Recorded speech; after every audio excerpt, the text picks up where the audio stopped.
Bonjour leader, bienvenue sur cette chaîne Baobab Consulting. La gestion du temps est essentielle pour surtout une personne qui veut atteindre ses objectifs et vivre sa vie épanouissante. Oui leader, ce matin, je vous présente 5 façons pour bien gérer son temps au quotidien. Si vous êtes nouveau sur cette chaîne, abonnez-vous, likez, partagez et surtout mettez en commentaire ce que vous avez retenu de cette vidéo ou dites-nous également comment est-ce que vous gérez votre temps au quotidien pour être efficace. La première des choses, leader, tu l'as si bien vu, ce sont les priorités. Oui, leader, il faut établir les priorités avec la méthode des Eisenhower.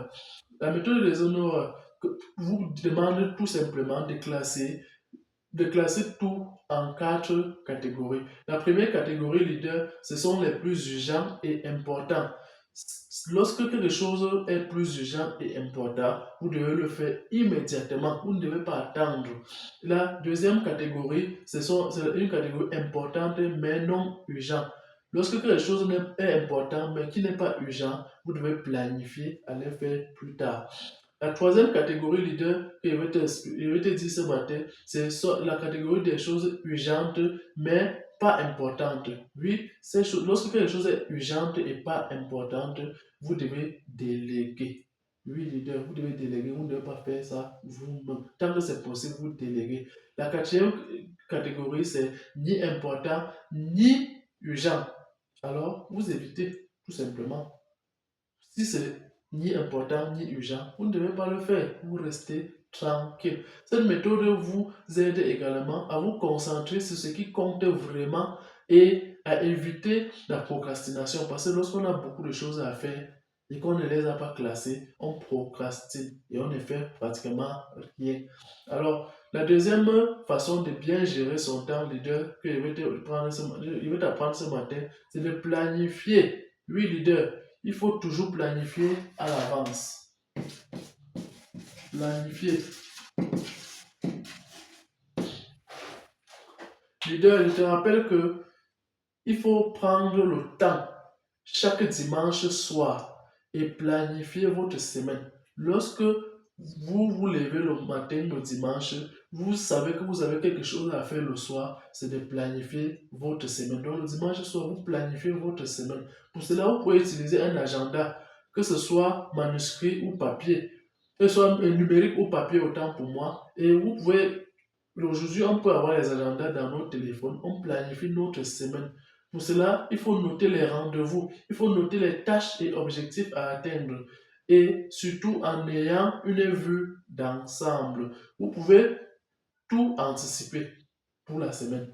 Évitez donc le stress des dernières minutes et vous pouvez également vous assurer que lorsque vous consacrez du temps à la planification, cela vous permet de consacrer encore plus de temps à vos priorités. Oui, leader, c'est ça. La troisième façon, donc, c'est d'utiliser la technique Pomodoro. Pour ceux qui connaissent,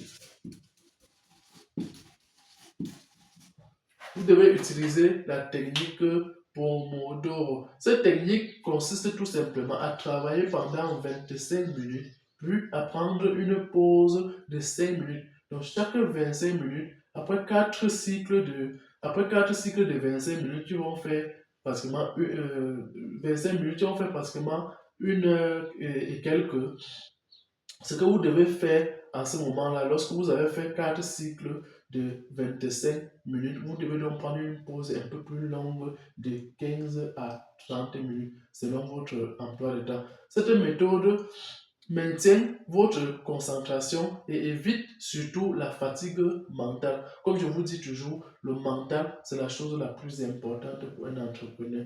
Cette méthode est également un excellent exercice pour se lever et surtout pour se dépasser. Vous devez vous dépasser vous-même et être des personnes très très mentalement stables. Et pour cela, il faut utiliser la méthode Pomodoro. Après chaque 25 minutes, vous prenez une pause de 5 minutes. Lorsque vous faites 4 cycles de 25 minutes, vous prenez une pause de 15 à 30 minutes. La quatrième façon, ce sont les distractions. Vous devez dire non aux distractions. Oui, Leader, vous l'avez si bien compris. Identifiez vos principales distractions et faites tout. Faites tout pour les éviter. Oui, faites tout pour les éviter. Que ce soit les réseaux sociaux, si vous scrollez toute la journée et vous ne gagnez pas de l'argent pour cela, arrêtez les notifications des réseaux sociaux. Oui. Arrêtez les notifications de vos téléphones.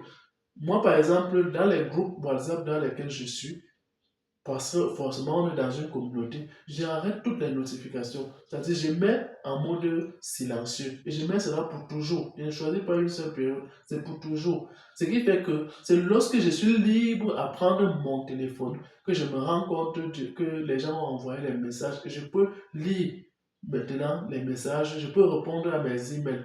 Donc, apprenez à dire non aux distractions. Quand vous devez travailler, parfois pour travailler, je mets mon téléphone sur mode avion.